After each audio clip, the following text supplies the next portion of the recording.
Oi, gente, boa tarde. Queria apresentar essa mesa de agora, que terá como tema quais são os limites entre a biografia e a ficção. Eu mesmo vou mediar. Agradecer a presença de vocês e dizer que, infelizmente, o Bartolomeu Campos de Queiroz não poderá estar com a gente. Ele teve um problema, não poderá vir. E, já antes de chamar os nossos convidados, convidar vocês para a mesa das 18 horas, que será Literatura Infantil e seus Passos de Gigante, aquantizando o gênero no Brasil. E relembrar que, após mais ou menos 1 hora de debate, a gente vai abrir para as perguntas de vocês, que poderão ser feitas por escrito, e vai passar uma moça que vai recolher esses papéis. Então, eu queria chamar para o nosso debate de hoje a Micheline Verunski. Por favor, Micheline.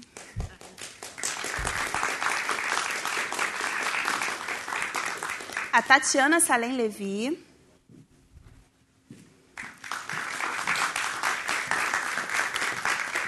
E o Miguel Sanches Neto, por favor.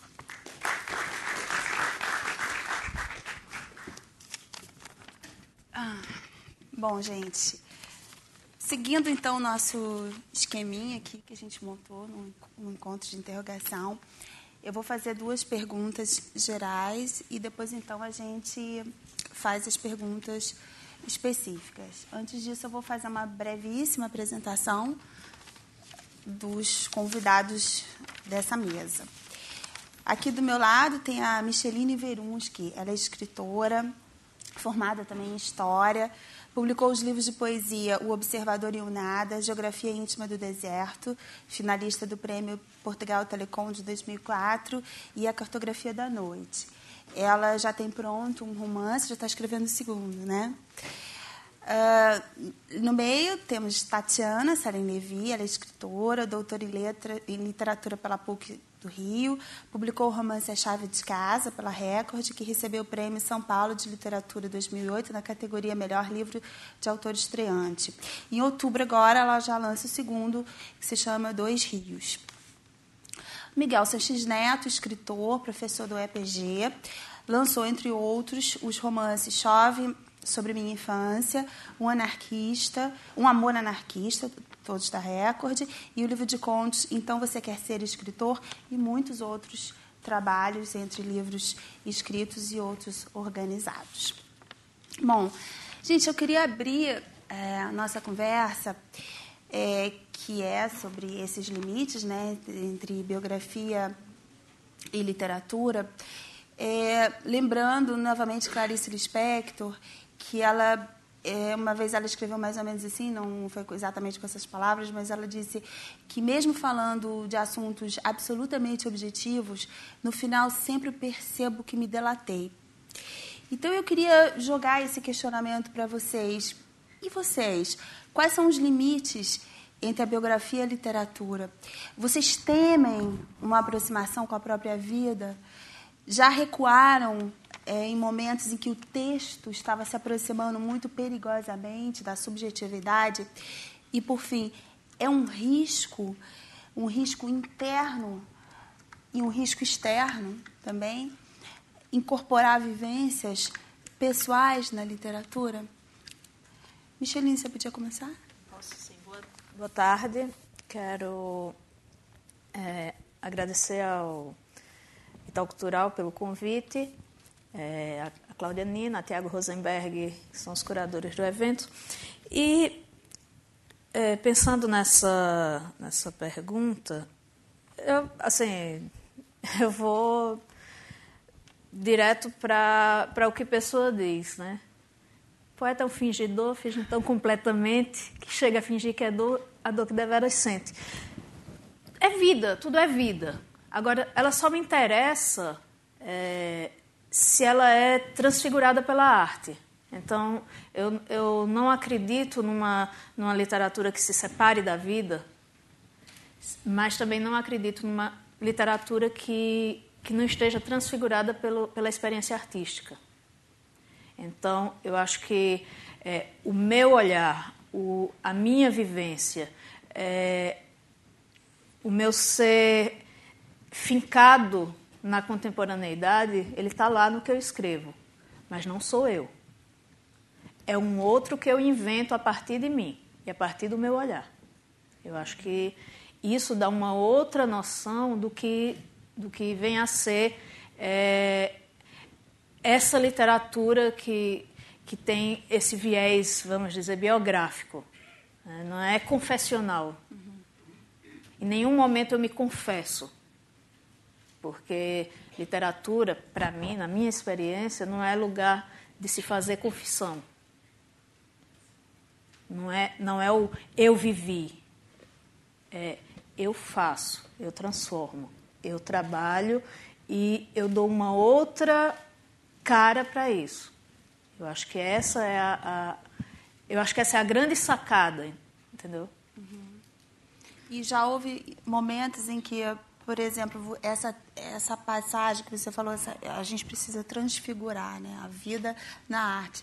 Já houve momentos em que você não conseguiu fazer bem isso, você teve que recuar e fazer de novo. Não, aqui eu vou me expor, aqui eu vou... Se eu não conseguir, eu não publico. Então, se eu não conseguir, ninguém vai ler. Pelo menos eu espero. Entendeu? E, obviamente, em alguns trabalhos eu vou conseguir mais, em outros trabalhos eu vou conseguir menos, mas o meu trabalho é lapidar isso, é deixar isso o mais nu possível de qualquer interferência confessional. A confissão não me interessa, nem a minha, nem a de ninguém. E você, Tatiana? Fala pra gente um pouquinho. Bom, em primeiro lugar, boa tarde. Eu queria agradecer também ao Itaú Cultural pelo convite, a Cláudia Nina, ao Claudinei, ao Tiago. E, bom, são muitas questões que surgem aqui, né? Assim, até primeiro conseguir definir o que é uma biografia, o que é a vida, né? Porque também eu acho que a gente separar muito essas coisas dicotomicamente, né? Tipo, a vida, a literatura, a vida, a obra. Não sei se faz sentido a partir do momento em que a gente questiona o que é a vida. A vida são os fatos, simplesmente. Né? Se a vida são os fatos, aí tudo bem. Claro que quando eu escrevo, eu quero, a partir dos fatos, me distanciar deles, mas eu quero chegar perto da vida. Isso que me interessa quando eu escrevo. Agora, a vida, o que é? É a pulsão, essa vida que a Clarice Lispector fala, que não é a vida do hoje eu acordei, escovei os dentes e tomei café da manhã. Então, nesse sentido, assim, a literatura só me interessa a partir do momento em que ela se aproxima da vida, né? Do real, daquilo que toca a gente, que vai tocar o leitor. Isso não quer dizer que eu vá contar, que eu vá fazer uma confissão como você estava falando, né? E claro que confissão é uma coisa que remete imediatamente à ideia de igreja, padre, você está ali ficar confessando sua vida. E eu acho que isso realmente isso não interessa para a gente. Agora, assim, quando eu escrevo, para mim é muito importante colocar o meu sangue na escrita, né? A Marguerite Duras fala isso no livro chamado Escrever, que ela fala que a literatura só interessa quando ela tem o sangue do autor. E eu acho que a vida do autor é isso, né?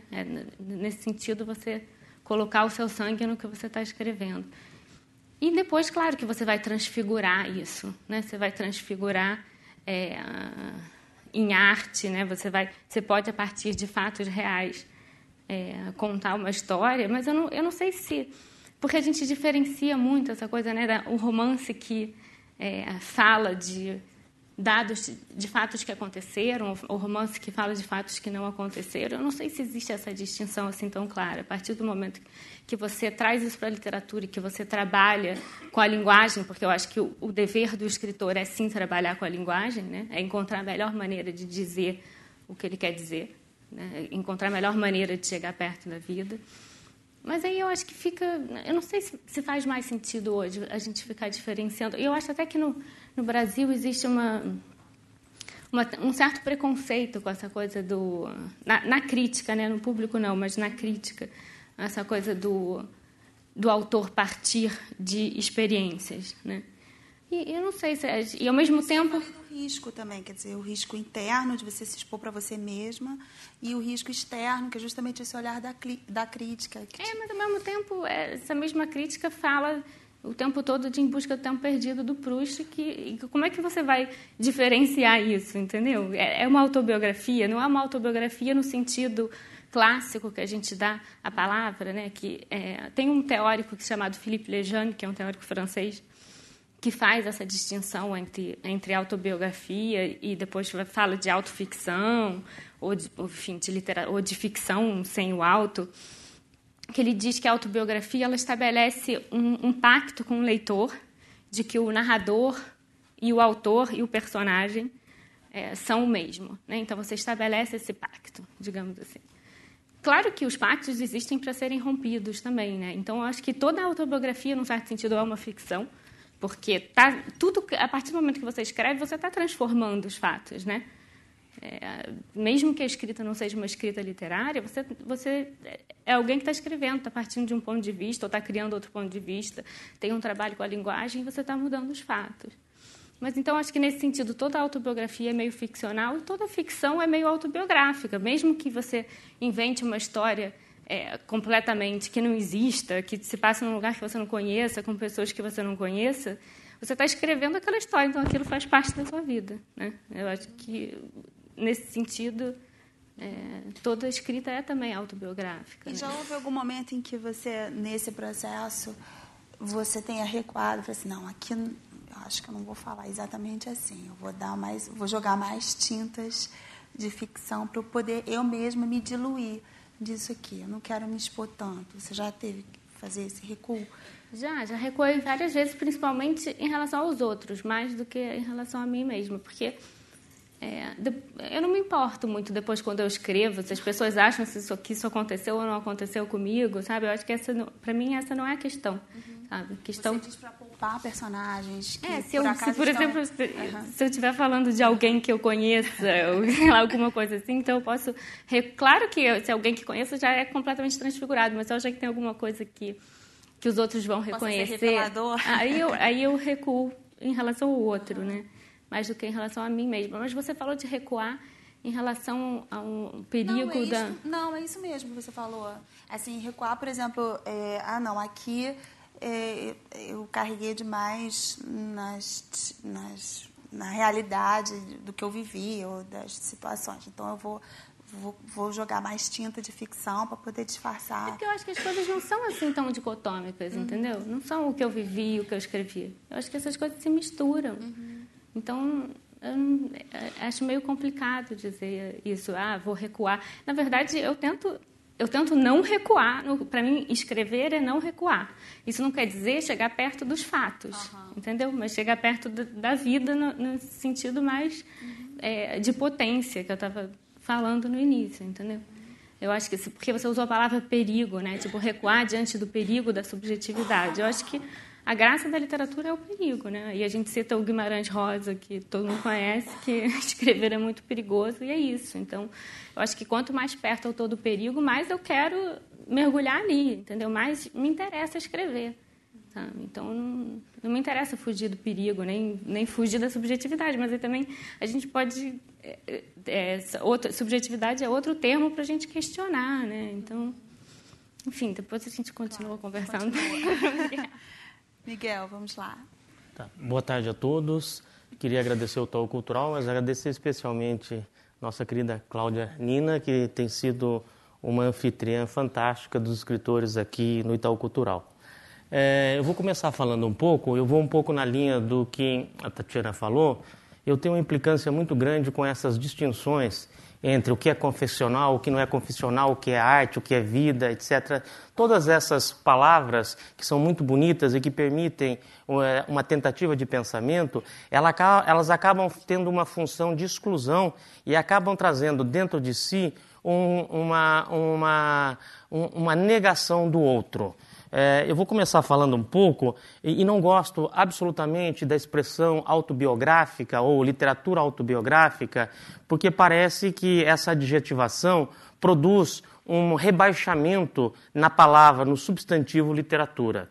Então, vou falar um pouquinho disso e depois vou falar de uma outra questão. Eu queria começar com o estruturalismo, falando lá nesse movimento filosófico que é uma espécie de início do pensamento contemporâneo. Dentro do estruturalismo houve a voga de se propor o fim do autor, os famosos textos estruturalistas que defendiam que o autor não existia e que o autor morria, essa morte do autor se dava para que surgisse o nascimento de uma outra categoria que era o leitor crítico, e que a obra tinha um sentido imanente, e que esse sentido imanente ele era absolutamente superior à questão do autor. Muito bem, nesse mesmo período, anos 60, em que os estruturalistas estavam matando o autor, na cultura norte-americana surge a geração beat, surgem os hippies com um culto ao autor, com um culto à personalidade, com um culto ao eu. Então são dois processos que vão configurar a contemporaneidade. De um lado, a teoria fazendo essa negação do autor e, por outro lado, os autores sentindo-se órfãos dentro do processo crítico no Ocidente, fazendo justamente o contrário, o culto desse autor. Isso que a gente viveu nesses últimos anos e é isso que, de uma certa forma, essa literatura mais focada no eu vai tentar representar nos últimos 10, 15 anos. Eu tenho produzido romances e poesia e contos desde o final dos anos 90, então eu sou um pouco um fruto dessa discussão. Numa palestra de 1969, numa conferência, o Michel Foucault, chamada O que é um autor, Michel Foucault faz uma análise brilhante dessa questão estruturalista, negando a negação do autor. Ele diz que quando os estruturalistas estão propondo, os estruturalistas clássicos estão propondo a morte do autor, ele está preocupado com uma outra coisa, que ele não nomeia, mas que a gente poderia chamar de menorização do autor ou minimalização do autor. Que numa sociedade como a nossa, em que havia, como essa sociedade moderna que ele estava presenciando e que ficou muito mais intenso nos últimos anos, a gente estamos presenciando, estávamos e estamos mais ainda, um acesso à escrita por parte de personagens que até então não tinham o estatuto, não tinham o status de autor. Né? Então ele tenta tirar essa aura em torno da figura do autor e dizer que todos na sociedade futura que ele imagina, ele termina o texto dele falando num devir, todos nesse devir poderão ser autor e que não interessa mais quem é ou não é autor, o que vai haver é um grande murmúrio, ele usa essa palavra murmúrio, que seria a representação da contemporaneidade, onde todos têm o direito de falar e onde todos têm o status de autor. Então ele tira o autor do pedestal, desse pedestal que a cultura ao longo dos séculos o colocou, e traz o autor para o nível do chão, para o nível das experiências mais comuns, né? Esse é um debate extremamente importante, porque só depois, a partir da década de 80, que entra, e principalmente a partir da década de 90, que entra uma produção ficcional focada na figura do autor. Né? Os poetas nos anos 70, a poesia marginal dos anos 70, um pouquinho dos anos 60, um pouco dos anos 70 e mais dos anos 70, ela já colocou no trono o autor tinha uma figura tinha um papel extremamente importante dentro da produção, da distribuição do livro, etc., mas a partir dos anos 90 a gente começa a ter uma ficção que não tem medo de colocar o autor dentro da literatura e que não tem medo de nomear esse autor, de dar o nome real desse autor, de colocar o nome real desse autor dentro da ficção, dentro dos romances e dentro dos contos. Eu sou um fruto desse momento em que o autor sai do debate, sai da rua, quer dizer, sai dos bares, dos happenings, dos encontros, que era a presença típica dele nos anos 60 e 70, e que passa a ter uma presença dentro dos próprios livros de ficção. Né? Em alguns livros meus, eu aparecerei com o meu próprio nome. Né? As pessoas que eu conheço, parentes, aparecerão com os seus próprios nomes. Né? E isso é um movimento que não é apenas do Brasil, é um movimento universal aí que nós estamos vivendo nos últimos anos. O Saramago, num dos seus cadernos, no Caderno de Lanzarote, ele tem um texto dele que é justamente sobre o autor, e ele tem uma frase que ela é bombástica. Para mim, essa frase ela joga luz sobre a produção contemporânea, sobre quem é o leitor contemporâneo e de que forma esses autores, nós autores, estamos nos relacionando com esse público. A frase do Saramago é: o leitor não lê o romance, o leitor lê o autor. Né? Em que sentido ele está dizendo isso? Ele não está dizendo que o leitor vai lá procurar saber o que é a minha vida íntima, como que é a minha vida sexual, ou como que é a minha vida familiar, ou etc. Ele está procurando nos livros, o leitor contemporâneo está procurando nos livros o escritor como um ser humano, o homem que está por trás do escritor. Ele está procurando nos livros quais são as minhas vinculações com a realidade, quais são as respostas que eu dou para o meu tempo, quais são as respostas que eu dou para a cultura que age sobre mim, quais são as respostas que eu dou para os problemas contemporâneos. Então, ele termina esse texto, é um texto muito bonito do Saramago, em que ele termina dizendo que a literatura, que os autores estão tentando mostrar quem nós somos na sociedade que vivemos. Né? Então, acho que é nesse sentido que a presença do autor tem uma força muito grande nos últimos 20 anos, mais intensamente na última década, na literatura contemporânea. E aí a gente pega toda uma produção que é extremamente de alta qualidade, que a literatura brasileira tem produzido. Eu poderia citar aqui, no mínimo, 10 romances, alguns mais antigos, outros mais recentes, que colocam no centro, que colocam no epicentro do fenômeno literário, não mais a linguagem, não mais uma visão filosófica do mundo, não mais uma visão teórica do mundo, melhor dizendo, mas coloca nesse epicentro justamente essa figura do homem e da mulher que escreve e a forma como como a realidade deles interage. Vamos pegar talvez um dos grandes clássicos dessa mudança, que eu acho que é um divisor de águas da literatura brasileira, que é Quase Romance, Quase Memória, do Carlos Heitor Coni, né? Um livro deslumbrante em que ele trata da figura do pai dele e, ao mesmo tempo, trata do fim de uma era do jornalismo, e trata das relações humanas, um livro belíssimo, né? E já nasce com essa dúvida, é meio memória e é meio ficção. Né? Depois eu acabei publicando na sequência um livro também, que depois eu vou falar mais para frente dele, mas mais recentemente a gente poderia falar do grande sucesso do Filho Eterno, do nosso querido amigo e conterrâneo, Cristóvão Teza, que foi um dos livros mais premiados e lidos e badalados dos últimos 10 anos, que é um livro em que o Cristóvão se coloca em terceira pessoa, mas se coloca dentro desse livro e coloca a relação dele com o seu filho, com o Felipe, um livro belíssimo, que tenho certeza já ficou para a história da literatura brasileira. E agora, recentemente, deve ter surgido muito mais livros nessa linha, mas eu acabei de ler o romance do mineiro Carlos Herculano Lopes, um romance chamado Poltrona 27, que também o Carlinhos se coloca como personagem desse romance. Então, a gente não tem essa distinção, nesse tipo de literatura, entre o que é confessional e o que não é confessional. Né? É claro que essa literatura produziu uma reação crítica extremamente ácida em alguns momentos, né? E eu cheguei a ler expressões, não sobre o meu livro, meus livros receberam também críticas ácidas, né? O que é sempre bom.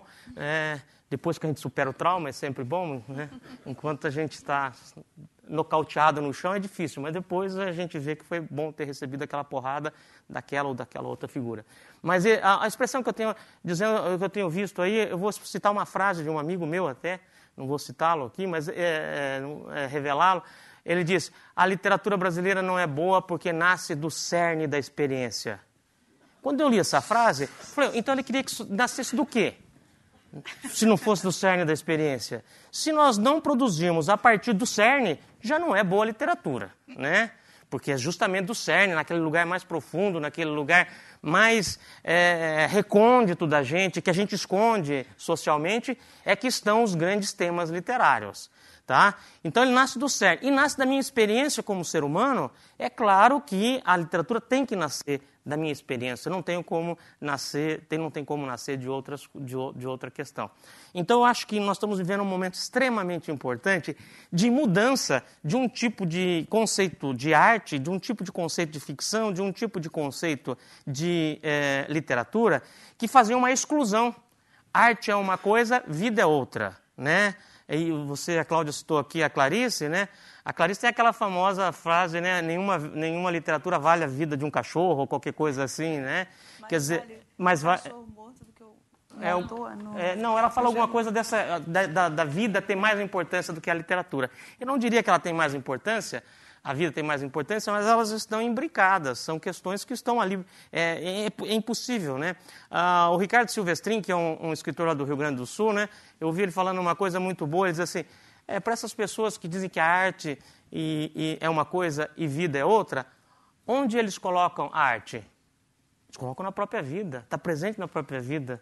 Né? Quer dizer, é inerente uma coisa da outra. Então, acho que a gente vive um momento muito interessante, ainda é um momento de embate em que existe um grupo, ou pelo menos existe uma compreensão entre um grupo de escritores que a experiência vivida ela é fundamental para a arte. Talvez nesse momento, o Ferrez estava falando aqui de movimento social, de guerrilha, né? Então nós estamos vivendo também nessa área um momento de guerrilha. Nesse momento de guerrilha que nós estamos vivendo, nós escritores cometamos alguns excessos até para marcar posição em relação a isso. Mas a gente tem reivindicado, pelo menos esse grupo de pessoas com quem eu converso e que atuam dessa forma, nós temos reivindicado essa mudança do conceito de literatura e a gente tem que parar de pensar uma literatura autobiográfica. Toda literatura é autobiográfica, mesmo quando ela não tem referência nenhuma à realidade, porque a ausência da realidade é uma forma de dar presença a essa realidade por exclusão, né? Dar presença à realidade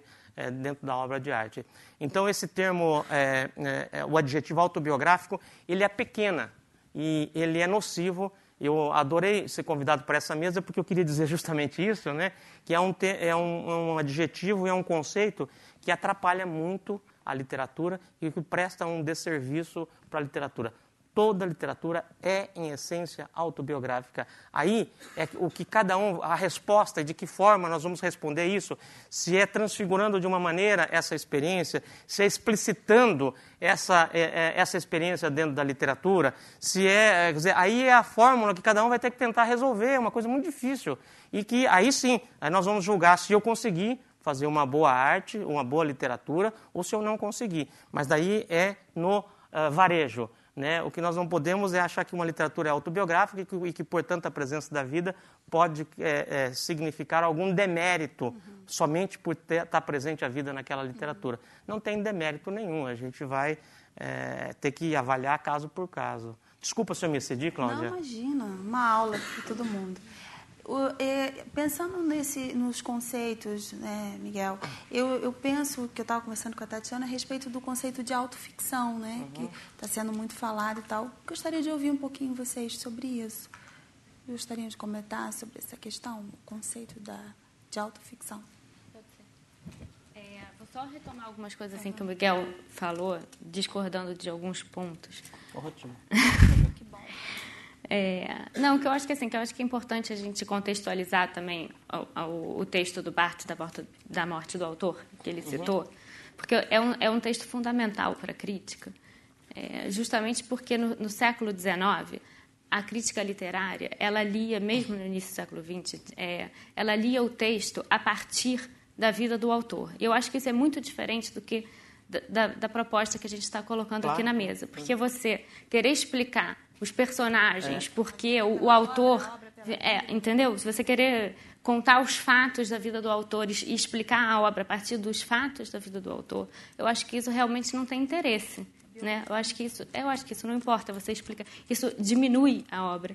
Então, o que o Barthes fez ali, e depois com outros autores, enfim, mas vamos ficar no Barthes, porque eu acho que é um texto fundamental para a crítica no século XX, foi justamente ressaltar a importância do texto, né?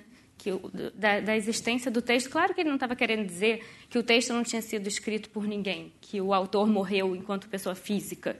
Ele morre enquanto explicação para a obra, né? Não, claro que existe alguém que escreveu, que viveu e que escreveveu aquilo. O Humberto Eco, só para complementar, ele faz uma distinção entre intenções da obra e intenções do autor, né? Quer dizer, quando você lê uma obra a partir do autor, quais são as intenções que ele tem? É isso a maneira antiga de ler a literatura. E essa maneira moderna de ler quais são as intenções da obra, claro, isso é... Porque eu acho que ali a crítica dava uma autoridade para o autor, que ele perdeu ao longo do século XX e que continua sem ter. Mesmo existindo esse ressurgimento do autor, eu acho que o autor aparece agora de uma outra forma. Não como essa autoridade daquele que detém o segredo da obra, daquele que conhece toda a verdade da obra. Eu não conheço toda a verdade do que eu escrevo, por exemplo. Às vezes alguém me pergunta, mas algum detalhe do texto que eu sei tanto quanto o leitor, às vezes até menos, enfim, cada um tem a sua relação com o texto, né? E as suas intenções também importam um pouco. Justamente. Mas eu não disse isso também. Não, tudo bem, já não estou... Pronto. Já estou no que eu estou falando agora, enfim. E eu acho que o autor ele surge hoje também como um jogo, né? Uma coisa... quando a gente coloca o autor no texto, não é exatamente, ele está se ficcionalizando, está se transformando ali num personagem, ele está entrando num jogo, né? Eu lembrei do livro do Bernardo Carvalho, do 9 Noites, que é justamente isso, né? Ele está falando ali de um antropólogo que vai atrás o narrador vai atrás da história de um antropólogo que se matou e no Xingu, agora eu não lembro, no Xingu. E aí você vê, tem uma foto ali do antropólogo, e aquela foto parece muito com Bernardo Carvalho. E aí, na orelha do livro, tem uma foto do Bernardo Carvalho, criança, na tribo indígena. Então, tem todo esse jogo que você não sabe se o narrador é ele, se o narrador é o autor ou não é. Então, tem uma coisa de reconhecimento, que é um jogo de disfarce também, ao mesmo tempo. Né? Claro, e que, no fundo, é uma maneira de dizer que não importa, sabe? Não importa se...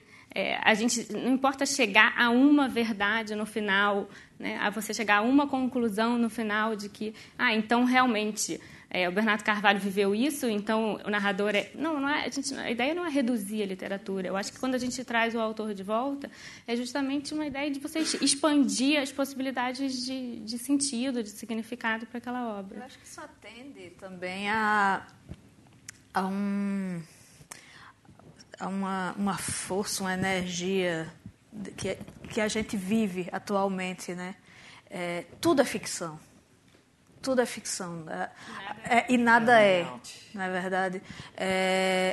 A vida real, cada vez mais, você não sabe qual é o limite do que é real, do que é ficção.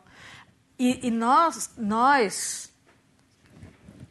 vivemos eu chamo de uma fascinação por nós mesmos, né? Acho que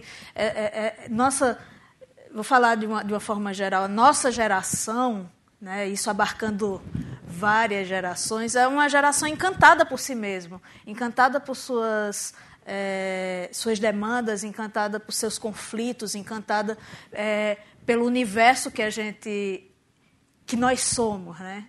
E a gente vê isso na ficção, a gente vê isso na poesia, a gente vê isso no dia a dia, a gente vê isso, sei lá, no Facebook, sabe? As pessoas constroem narrativas e constroem ficções delas mesmas continuamente. A gente vive hoje imerso num mundo que a gente não sabe qual é o limite do que é real, do que não é real, do que é inventado, do que não é inventado. Sabe? Ninguém tem essas fronteiras bem definidas hoje. Eu vejo assim. Eu acho que a autoficção é isso, é você jogar com essa falta de definição, né? Você poder romper as barreiras, os limites do que é a realidade, do que é ficção. Então, nesse sentido, ela é uma brincadeira porque você mistura tudo, né? A realidade e ficção, se é que a gente pode distinguir as coisas dessa maneira, né? De colocar de um lado a realidade e a ficção, o narrador... Desculpa. Não, pode falar. Eu passei uma situação recentemente interessante, engraçada. Um escritor A gente se conheceu na balada literária, o Wilson Freire, e a gente passou uma tarde conversando e, tipo, um mês depois, 2 meses depois, ele me mandou um e-mail. Olha, escrevi um livro, escrevi um romance e o título do romance é esse. O que é que você acha? O título do romance é A Mulher que Queria Ser Micheline Verunsky. Sou eu. E, sim, eu virei John Malkovich, né? Eu quero ser John Malkovich. E é engraçado, porque é a história de uma prostituta na zona do Cais do Porto, do Recife, e que ela se descobre escritora. E ela frequenta a oficina literária, e ela compra as revistas literárias e ela adota esse pseudônimo. Ela acha esse nome incrível. E eu não sei se Mário Hélio está na plateia. Mário Hélio foi meu primeiro interlocutor na minha vida de poesia. E eu mandei uns textos para ele. E a primeira pergunta que ele me fez foi: é seu nome mesmo ou é um pseudônimo? Foi mais ou menos isso. E ele publicou o livro, o Wilson Freire? Publicou. E um dia ela vai até a banca, a personagem vai até uma banca de revista e compra uma revista de literatura. E ela fica chocada ao descobrir que existe uma escritora chamada Micheline Verunsky. E é muito interessante porque o Wilson ele faz uma descrição da revista que ela encontra, que é uma revista no qual realmente eu fui publicada e que tem uma fotografia minha, que é a Coyote. E tem muito esse jogo do que é real e do que não é. E no final ele ainda coloca a troca de e-mails que nós fizemos quando ele estava escrevendo o livro. Então, assim, outro dia recebi um pedido de uma pessoa no Facebook dizendo: então, eu fiquei sabendo da sua existência por meio do livro do Wilson. Você quer ser minha amiga? Eu quero, vamos lá. Então é isso, é esse... O que é real? Por que a minha vida, por exemplo, já vou viajar aqui. Por que a minha vida ela é menor do que a vida de Capitu? Por que ela é menos interessante ou porque ela é mais interessante? Por que eu sou mais real do que Capitu? Talvez Capitu seja mais real do que eu. Capitu é mais real que não é verdade? A maioria de nós. Do que a maioria de nós. Então, acho que é esse... Eu queria pegar um gancho no que você falou e pedir para você dizer um pouquinho para a gente sobre esse seu romance, né? Que está para sair. Como é que foi essa questão de você trabalhar todas essas transfigurações que você está falando nessa história? Conta pra gente um pouquinho. O romance se chama Nossa Teresa. Nossa Teresa, Vida e Morte de uma Santa Suicida. Teresa é uma menina pré-adolescente que mora numa cidade extremamente católica e ela se mata. Ela comete suicídio. E um dia tudo seria normal se ela não fosse uma vidente, sabe aqueles menininhos tipo de Medjugorje que veem Nossa Senhora e se ajoelham todos sincronizados e não sei o quê.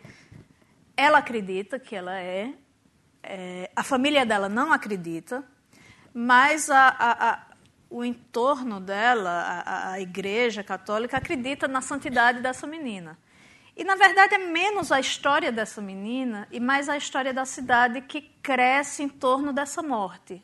Né? Como Juazeiro do Norte cresce em torno de Padre Cícero, como Aparecida cresce em torno da Basílica. E de como esses mitos... Onde que é ambientada a história? Não tem referência. Não tem referência. Pode ser em qualquer lugar. E, logicamente, tem... nessa história tem muito do que eu vivi nas várias cidades do interior em que eu morei e nas várias manifestações de religiosidade popular que eu observei.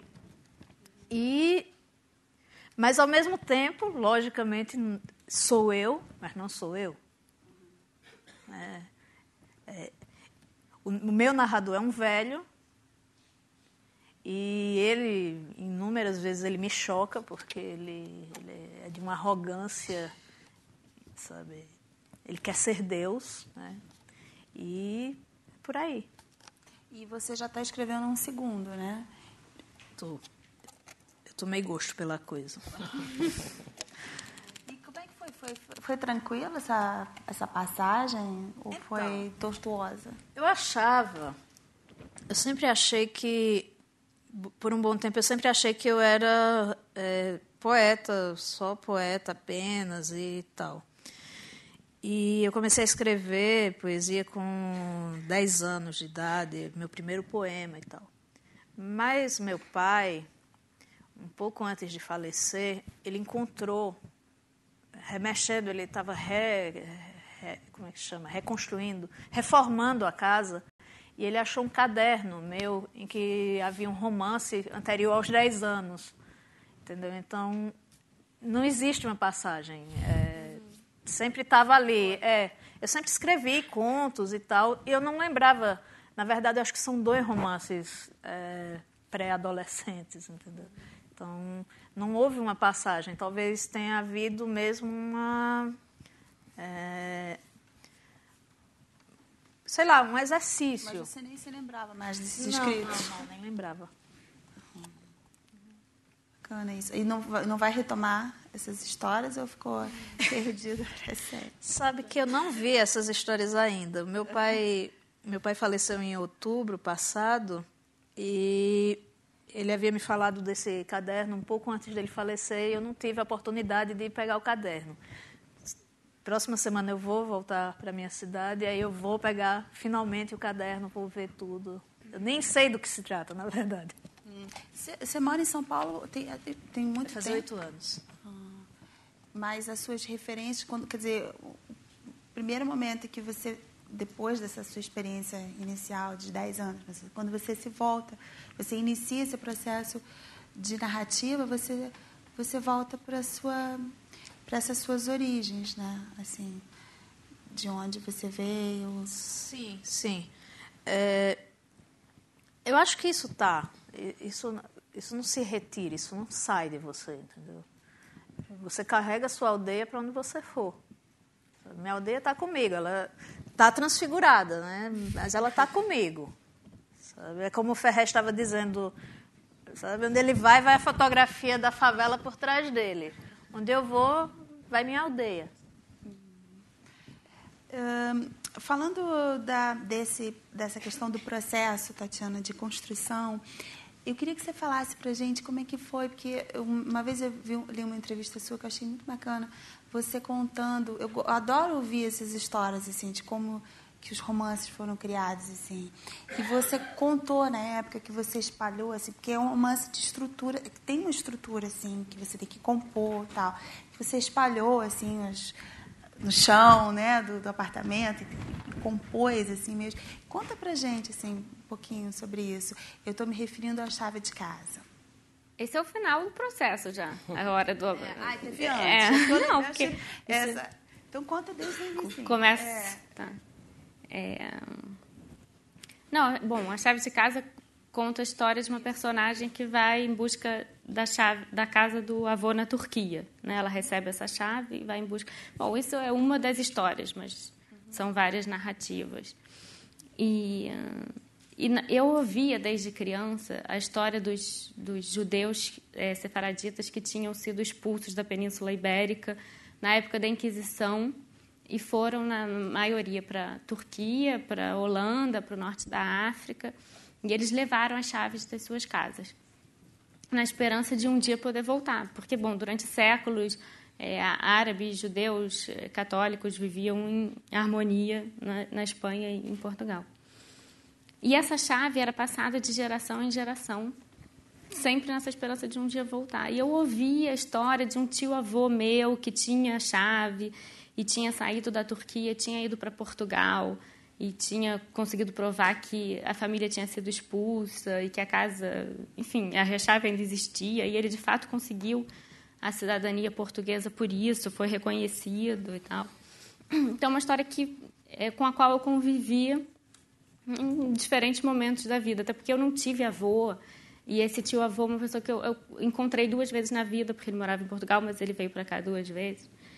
E então era a pessoa com quem eu tive alguma relação assim de neta e avô rapidamente. Então eu quis trabalhar com essa, no dia que eu quis escrever um romance, eu pensei que eu escrevia mais contos e tal, eu pensei nessa história, quis escrevê-la, só que, pronto, transfigurando e foi mudando, e eu mudo muito, assim, ao longo do processo de escrita, né? Eu tenho uma ideia, assim, no início, eu fico muito tempo convivendo com essa ideia, tipo 1 ano convivendo com a ideia, aí quando eu começo a escrever, ao longo da escrita, vai mudando muito. Então, até começou como um romance em terceira pessoa, não começou como autoficção. E, inclusive, eu fiz pesquisas sobre Inquisição, uma coisa que eu queria ir até essa época. Tempos, né? Assim, aí eu fui mudando. Aí eu escrevi, depois de ter, sei lá, umas 40 páginas em terceira pessoa, eu me dei conta de que não estava funcionando muito bem. Eu resolvi experimentar em primeira pessoa. E aí eu fui me colocando, né? Fui fazendo, justamente trazendo, me misturando ali ao narrador, ao personagem, e fui compondo essa história que se passa hoje, não se passa mais na época da Inquisição. E é um romance que tem várias narrativas, porque tem essa história principal da busca, mas também tem uma história em terceira pessoa, que é a história do passado do avô e da mãe da personagem. Tem o diálogo com essa mãe que já morreu e ainda tem uma história de amor. Então, são essas 4 partes. E elas não surgiram logo de início, né? Assim, primeiro surgiu a ideia da chave. Aí começou em terceira pessoa. Aí virou primeira pessoa. Aí eu resolvi contar uma segunda história. Resolvi trazer a mãe para o romance, fazer esse diálogo. Aí depois veio a ideia de contar em terceira pessoa o passado desses personagens. E, por último, veio essa história de amor. Então, as histórias foram vindo ao longo do processo mesmo. E eu me divertia com isso porque me dava a possibilidade de não me entediar tanto. Porque um dia eu escrevi uma história, outro dia eu acordava com humor para outra história, escrevi outra história. Só que eu sou muito caótica escrevendo. Eu não escrevo início, meio e fim. Não, mesmo no segundo romance, que tem uma estrutura bem diferente do primeiro, eu não vou escrevendo início, meio e fim. Eu escrevo um pedaço do início, depois escrevo um pedaço do fim, depois do meio, sei lá, eu vou completamente caótico. Então, na Chave de Casa, o que aconteceu é que eu tinha essas narrativas todas completamente misturadas, um pedaço aqui, um pedaço ali, um pouco como um filme, na verdade. Quando você vai filmar, você não filma na ordem, né, na sequência. Então, e depois você tem que montar o material que você tem. Então, eu tinha um material bruto que eu imprimi cada capítulo começando numa página diferente, aí tinha essa coisa de espalhar para ir montando mesmo, como num filme. Então, e aí eu fiz várias montagens, porque depois você monta, você vê que o negócio ainda não está fazendo muito sentido, aí você tem que escrever mais, isso, aquilo. Então... Eu queria, assim, a conversa está tão boa que eu não queria parar, mas eu preciso, antes de abrir para a plateia, eu preciso muito que o Miguel conte, fale para a gente sobre Chove na Minha Infância. Eu queria muito que ele falasse sobre isso. Lembrando que a gente não tem todo o tempo do mundo, mas eu queria muito ouvir você e falasse um pouquinho desse esse é o romance. Livro. Esse é o meu primeiro romance, Chove sobre a Minha Infância, de 2000. E antes de falar nele, eu só queria lembrar uma frase do Nietzsche que é fundadora para mim. Falar tanto de si mesmo também é uma forma de se esconder. Está nos fragmentos do Espólio dele, é um texto de 1882. Então, a gente, quando está falando da gente mesmo, ou quando pretensamente a gente está teorizando sobre o eu gosto muito dessa expressão que eu tenho usado, que nós não estamos escrevendo a nossa biografia, nós estamos criando teorias de um eu. Né? Tem um eu, esse eu ele é flutuante, ele modifica-se, ele tem uma sucessão que a cada momento a gente é diferente, e a gente vai criando sempre teorias sobre ele. Ou seja, que nós usamos as memórias como matéria de ficção, no sentido mais pleno. A Tatiana citou o Lejane, no Pacto Autobiográfico. O escritor, quando escreve um romance, ele faz um pacto ficcional. Né? Eu declaro que eu quero que aquele livro seja lido como romance, como ficção. Então, esse romance Chove sobre a Minha Infância foi essa experiência que eu falei. Eu escrevi um romance em que eu apareço como personagem, toda a minha família aparece como personagem.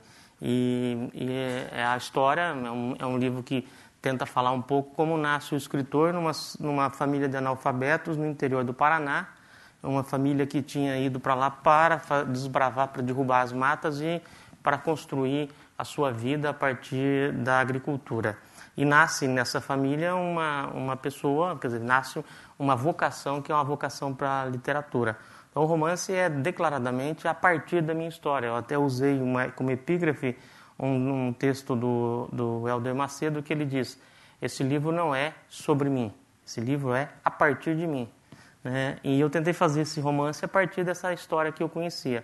Todos os personagens, quase todos os personagens, então, têm um nome real. E, além disso, eu coloquei um caderno de fotos, esse caderno de fotos com as fotos reais, mesmo da minha família, do meu padrasto, do meu pai, dos meus tios, etc. E esse caderno de fotos ele tem uma função ficcional também. Ele é um dos capítulos do livro. Quer dizer, ele não está ali apenas de forma ilustrativa. E tem uma legenda, e essa legenda tenta dar uma explicação para aquela presença daquele personagem dentro do romance. O interessante é que, é claro, quando eu escrevi isso, eu não escrevi respeitando o que aconteceu no passado. Eu escrevi a partir de uma necessidade de construção de um enredo, da necessidade de construção de um romance, das tentativas de construção de uma estrutura simbólica, né? Aquilo que nós falávamos de você transcender, de ir além da vida, quer dizer, tentei fazer isso. E esse romance foi lido na minha cidade tem 13 mil habitantes, foi lido na minha cidade e causou um pequeno alvoroço, porque as pessoas, logicamente, não se reconheceram no romance, embora se reconhecessem nas fotos que estavam no romance. E principalmente o meu padrasto, porque é um livro demolidor. É um livro em que o narrador, que se chama Miguel Sanches Neto, ele escreve como que ele odiava a família, como que ele odiava o avô, como que ele odiava o padrasto, como que os irmãos do padrasto eram perversos.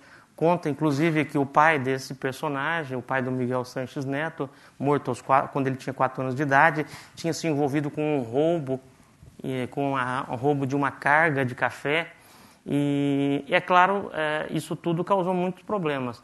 Eu ligo para minha casa sempre aos domingos, para a casa dos meus familiares. No domingo que eu liguei, meu padrasto falou: olha, você me destruiu, eu não tenho condições de sair na rua.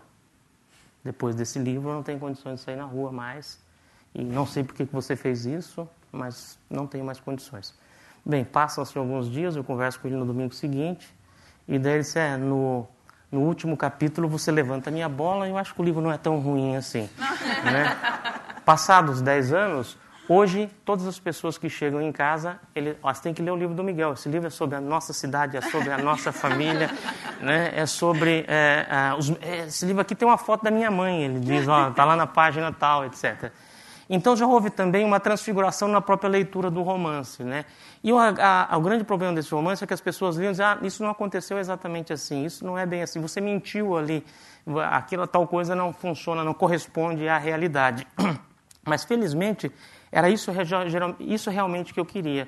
Eu queria que aquele livro representasse uma construção em torno de uma cidade, em torno de uma família, que só poderia ter existência a partir desse tipo de ficção.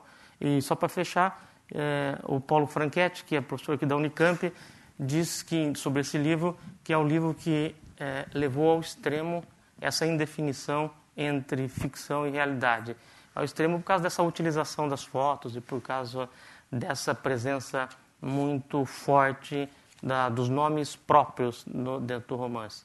E agora, terminando, num outro livro meu, Venho de um País Obscuro, tem um trecho que é: meu avô e meu pai eram analfabetos.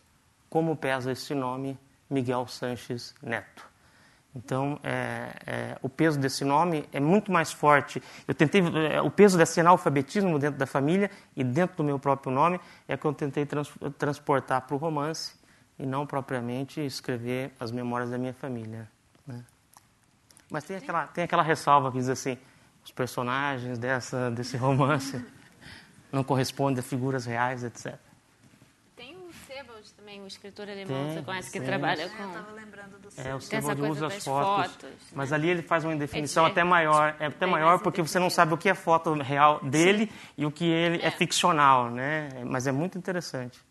Mas tem isso, de repente escreve a mochila do personagem, tem uma foto de uma mochila. Exato. E você não sabe se aquela foto é feita real, para o livro exato. ou se aqui... Ou é aleatório, né?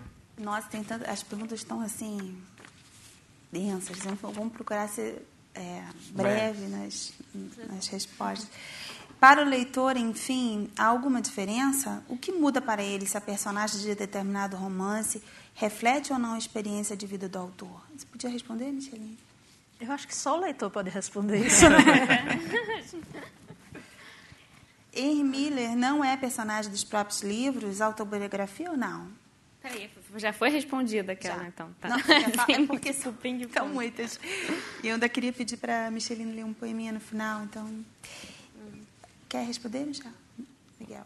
Não, como que é a pergunta? Henry Miller não é personagem dos próprios livros, autobiografia ou não? Não consigo responder essa pergunta, viu?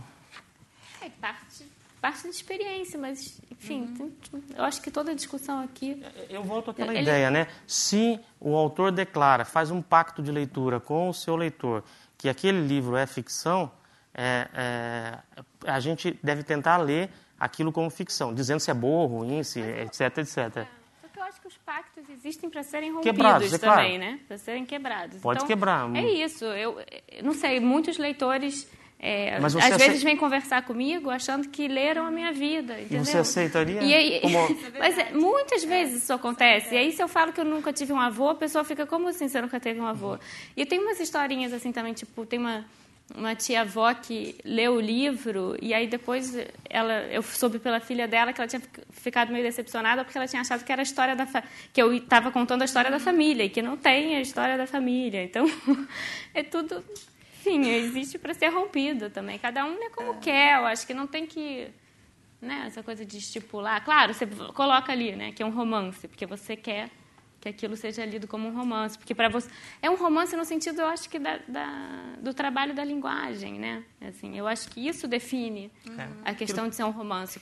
Como é que você trabalhou aquilo? Miguel, estão pedindo aqui para você falar um pouquinho sobre um amor anarquista.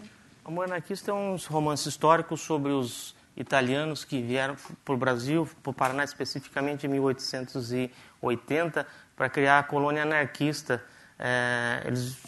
O Giovanni Rossi era um filósofo e médico veterinário da Itália, e ele estava indo para o Rio Grande do Sul, mas houve um problema e acaba parando no Paraná e cria a colônia anarquista.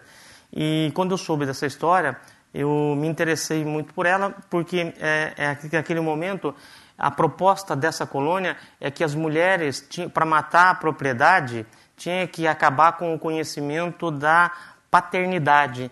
Então, os filhos da comunidade não podiam saber quem era o pai daquela criança.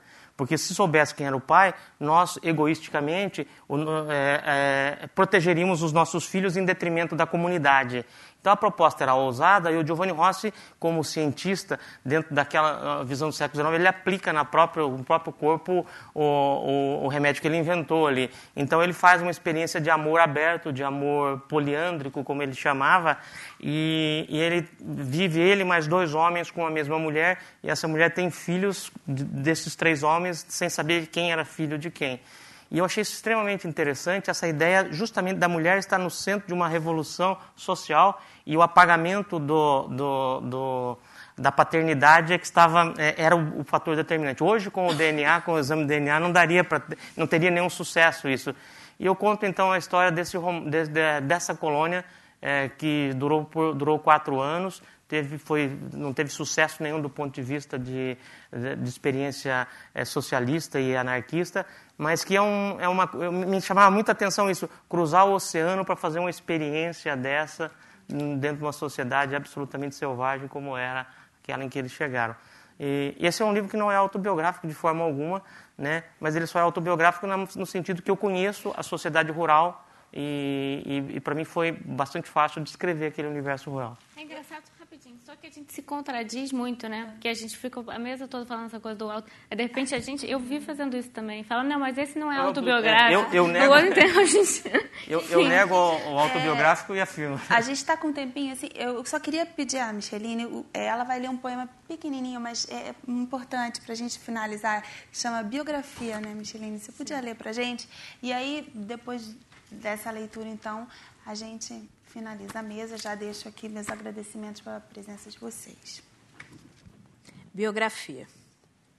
Nasci de um abismo e nele me equilibro. Tudo desmedido, tudo voraz. Tudo a boca de uma grande loba, estrela em pelo de caranguejeira. Tudo essa teia de saliva e luz negra. Tudo esse uivo de danceteria, viaturas, bairros sujos. Tudo um delay de mim multiplicado por mim. Tudo esse tiro, 1 ou 2 estampidos. Esse giro, essa queda, esse fim.